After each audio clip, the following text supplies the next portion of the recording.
All right, get ready to explore the epic world of Beowulf. Oh, yeah, Beowulf.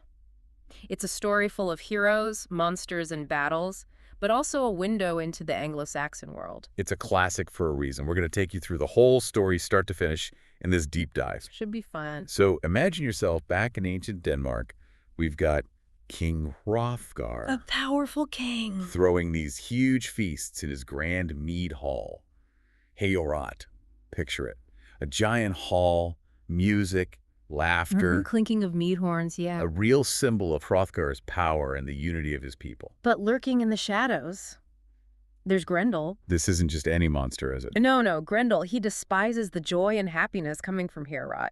He's a creature of darkness descended from, well, the Bible even mentions him Cain. So we know right off the bat he's bad news. That's right, he embodies the forces of chaos, that darkness threatening human society. And the sounds of celebration from Heorot, they just drive Grendel He crazy. can't stand it. So what does he do? He launches these vicious nighttime raids, attacking Hrothgar's warriors. Heorot, once a symbol of prosperity, becomes a place of terror. It's like a horror movie. It is. And this is where we really see the story shift. Hrothgar, his people, they're desperate. They need a hero. They need someone to stop this seemingly unstoppable monster. Enter Beowulf, Yes, our hero. a young warrior from Geatland, known for his incredible strength and courage. He hears about Hrothgar's troubles and, well, let's just say he's not one to back down from a challenge. So Beowulf decides to sail to Denmark with his loyal warriors. To confront this monster. Now, when Beowulf arrives at Heorot, he makes a pretty bold statement, doesn't he? Oh, he does. Beowulf, he declares he'll face Grendel unarmed. Unarmed. No weapons, just his bare hands. You can imagine the shock, the awe. I'd be terrified. But you see, Beowulf, he's got this history of amazing feats. The poem talks about this epic swimming match he had with Brecca, battling sea monsters for days. But this is not just some random boast. No, Beowulf is the real deal. He's not just about brute strength either. Beowulf, he uses his head. That's right. He's got a plan. He decides to wait for Grendel inside Heorot, using the monster's own tactics against him. So cunning. He shows he's not just all brawn. Yeah, he's intelligent, strategic, thinking ahead. Absolutely. All right, so picture this, right? Night falls. Heorot is silent. Everyone's holding their breath. And then Grendel bursts in. Ready to feast. But this time, things are going to be a little different. Oh, yeah. Now, I gotta ask, how's this epic battle described in the poem? It's intense, vivid imagery. Yeah. The poem makes you feel the clash between these two powerful forces. Can you almost hear it? The bone-crunching sounds, the roars echoing through the hall. Absolutely. It's a fight for the ages. So who wins this epic showdown? Well, who do you think? Come on, don't leave us hanging. Beowulf, of course. The fight is brutal, but he overpowers Grendel. He seizes Grendel's arm and with incredible force rips it right out of its socket. Wow, just like that. Grendel, defeated, he flees back to his lair, mortally wounded. Leaving a trail of blood behind him. Beowulf, to mark his victory, he hangs the monster's arm up in Heorot. A gruesome trophy, for sure. It's a powerful image. And a warning to anyone else thinking about causing trouble. But defeating Grendel, well, it creates a new problem, doesn't it? It does. Because Grendel, well, he had a mother. Oh no, this can't be good. And she's not happy about what happened to her son. I bet not. She is a force to be reckoned with. The poem describes her as this monstrous figure living in a murky lake. A place of darkness and mystery. Exactly. So how does Grendel's mother seek revenge? What does she do? Under the cover of darkness, she infiltrates Heorot. And she takes someone precious. Who does she take? One of Hrothgar's closest companions, Ishir.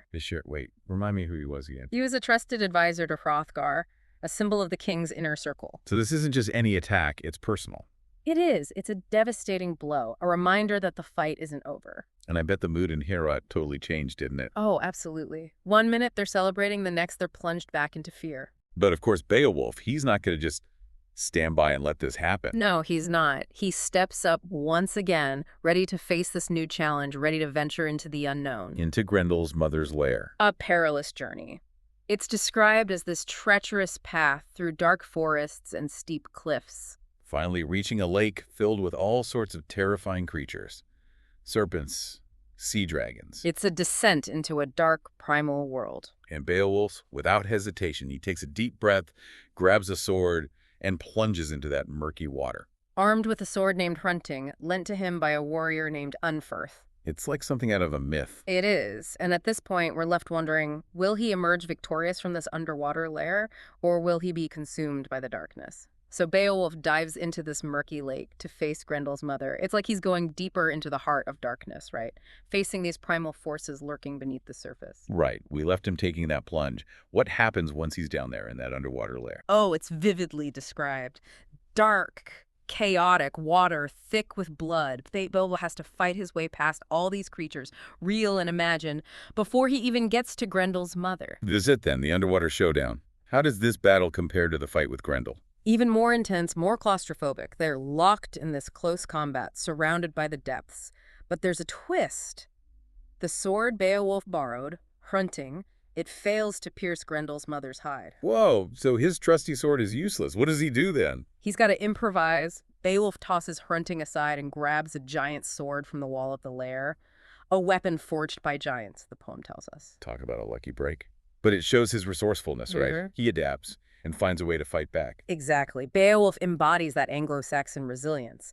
And with this giant sword, he delivers a fatal blow to Grendel's mother. Her reign of terror ends right there. Can you imagine the relief in Heorot when they see Beowulf emerge from that lake, victorious once again? Oh, it's a scene of pure jubilation. Beowulf, dripping with lake water, holding Grendel's severed head, the proof. He's hailed as a true hero. And this victory, it really cements his reputation, doesn't it? He's more than just strong. He's a savior, a legend in the making. Precisely. The Scop, the royal poet, would have sung songs of Beowulf's bravery, his deeds immortalized in verse. It's how they recorded history, how heroes were made. Now, before we go any further, you mentioned the Scop. Can you explain what they did in Anglo-Saxon culture? Of course. The Scop was like a living archive, historian, and entertainer all in one, memorizing and reciting poems, often with music, preserving their stories, their values. There's even a moment in Beowulf where the Scop recounts the tale of Finn and Hyf, a feud between two tribes. And why is that story significant? It highlights these themes of loyalty, revenge, the tragic consequences of war, all themes central to Beowulf's story, you see. It also shows how storytelling reinforced their cultural values, educated the warriors. So, Beowulf has conquered two terrifying monsters, saved a kingdom, showered with praise and treasure. What's next for our hero? Eventually, he returns home to Geatland, full of glory and riches. And in time, he becomes king, ruling wisely and justly for 50 years. But hero's journey, it's never truly over. There's one final challenge waiting for him. Oh no, not another monster. You'd think he'd earned a peaceful retirement after all that. Fate has other plans, unfortunately. This time, the threat comes in the form of a fire-breathing dragon guarding an ancient treasure hoard. A dragon. Okay, things just got real. How does a dragon even enter the picture? Well, the poem tells us a thief tried to steal a cup from the treasure hoard, accidentally waking the dragon, and once it's awake, oh boy, it's furious. The dragon goes on a rampage, burning villages, terrorizing the people. Can't imagine anything more terrifying than a fire-breathing dragon on the loose. So how does Beowulf, now much older, react to this new threat? He feels this deep sense of duty to protect his people, even though he knows he's not the young warrior he once was. The weight of responsibility, it never really leaves a true hero. Exactly. Beowulf realizes this could be his last battle. The poem shows him reflecting on his life, his victories, acknowledging his own mortality. It's poignant, realizing even the greatest heroes face their end. So even knowing this might be his last stand, Beowulf gathers his warriors and sets out to confront the dragon. He faces this threat head-on, as he always has, but this time there's a sense of foreboding, a feeling that this battle might not end the way his previous battles did. Sounds like we're heading towards a tragic climax. What can you tell us about this final confrontation? The aged hero against the fire-breathing dragon. Oh, it's a bleak scene. Beowulf and his warriors, they arrive at the dragon's lair, this desolate, rocky landscape. Smoke fills the air, the stench of sulfur. It's like stepping into a nightmare. Exactly, and Beowulf, even in his old age, I bet he still wants to charge right in. That sounds like Beowulf. Yeah. Leading the charge. He's always been that kind of warrior. But there's a young warrior, Wiglaf. He tries to convince Beowulf to let the others handle this. He pleads with him, think of your people. Remember, you're their king, not just their champion. Wiglaf sounds wise. He does. But is Beowulf swayed? Not really. He's determined to face this dragon himself, sees it as his duty, his final act of heroism. So he goes to face his destiny. Armed with his shield and sword, he approaches the dragon's lair. And then the battle begins. It's brutal, desperate. The dragon unleashes its fiery breath, melts Beowulf's shield, his claws tear at his armor. But Beowulf fights back, doesn't he? Oh, with everything he's got, he manages to pierce the dragon's hide, but then his sword, nagling, it shatters. Oh no, his shield is gone, his sword is broken. What happens then? It's a turning point.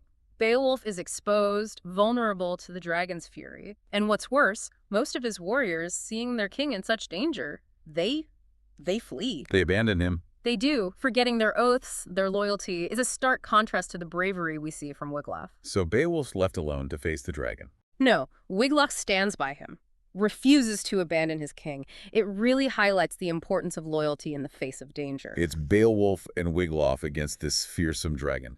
What happens in these final moments of the battle? Wiglaf fights bravely, supporting Beowulf, and together they actually manage to deliver a fatal blow to the dragon. But victory comes at a terrible price. Beowulf is mortally wounded, poisoned by the dragon's venom. Even in victory, it's a tragic end. What happens to Beowulf in his final moments? He knows his time is short. He sits there, gazing at the treasure hoard he's won, thanking God for this final victory. And then, with his dying breath, he entrusts his kingdom to Wiglaf. He sees the young warrior's courage, his loyalty. It's a powerful moment, passing the torch. Exactly. It marks the end of an era. Beowulf's death is the end of a heroic age. And how does the poem handle his death? It doesn't shy away from the grief, the sorrow.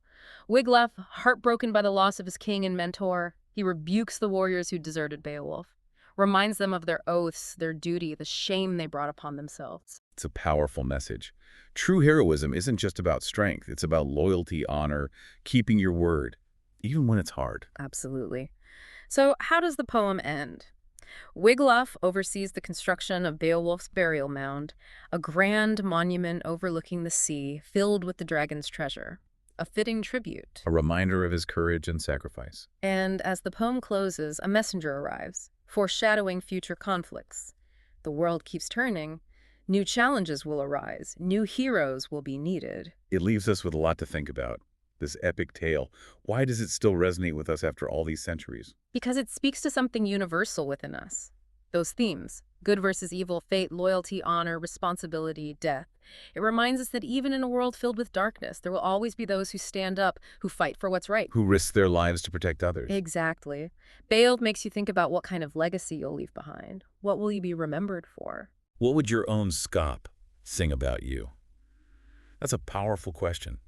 We've come to the end of our deep dive into Beowulf, this epic tale of heroes and monsters, courage and sacrifice. We hope you've enjoyed this journey. We hope you'll take these lessons from Beowulf with you. As you face your own challenges and strive to make your own mark on the world.